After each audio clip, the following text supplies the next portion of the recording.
Welcome back to the 54th Annual GMA Dove Awards and our red carpet coverage here on The Christian Beat. Ellie Holcomb, we're so happy to have you. Thank you for stopping by. So glad to be here. You know, it's October, but we're thinking Christmas because I'm celebrating your nominations. Thank you. You know, I want to ask you about Sounding Joy, nominated for Children's Recorded Song of the Year. Tell me a little bit about the impact of that song and where that song came from. Absolutely. Well, I think when you think of kids, you think of Christmas, right? So yes. I've got 3 kids, and I was reading a quote by Ann Boskamp on my way here. I'm thinking about why I love Christmas so much. And she says it like this: the gift of the Christmas story is that we who were barren are graced with a child who lets us laugh with relief for all of eternity. Wow, how beautiful. It's so beautiful. I think to me, the Christmas story is why any of us are all here. Because it's the story of God entering all of our mess to say, hey, I'm going to make a way for all of you to come back home. And so I'm so grateful for the joy of Christmas, for the hope. And I think, like, sometimes in church, things can get serious, you know? And life is heavy and serious. But I love that we have a reason to laugh because we can know that the end of the story is never our suffering. It's never the sorrow. It is the hope of a love that wins in the end. And so to me, I'm like, what a fun thing to sing about with kids especially, who I think are better at remembering that sometimes than we are. I couldn't believe that. The intentionality behind that project, that is so beautiful to hear.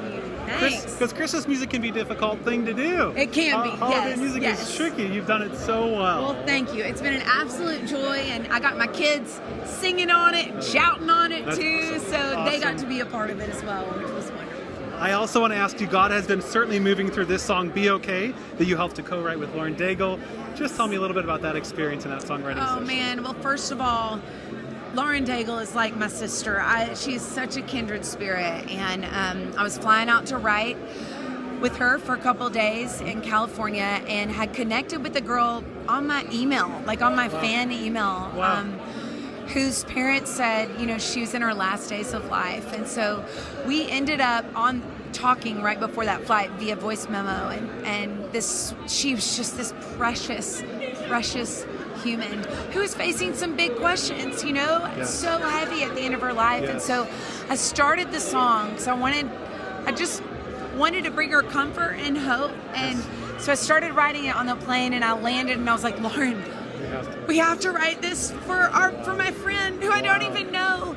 But it was so sweet because we finished it together and we were able to record it and send it to her before she took her last breath and was beckoned on into the light. And so how special. It's every time I hear her sing it, I just am like, wow, it's a gift. So what a beautiful story. It's a sweet story. I think the beauty of music is that it connects all of our stories, right? Like, I got to connect with a little girl who lived in Minnesota, who I never would have met if it hadn't have been for her connecting with my songs. And then now we have a song like Be Okay that's connecting with all different people's stories, walking through all manner of hard, heavy things, right? Absolutely. It's hard to be a human sometimes. It definitely is. It is a good message to remember that we're not alone.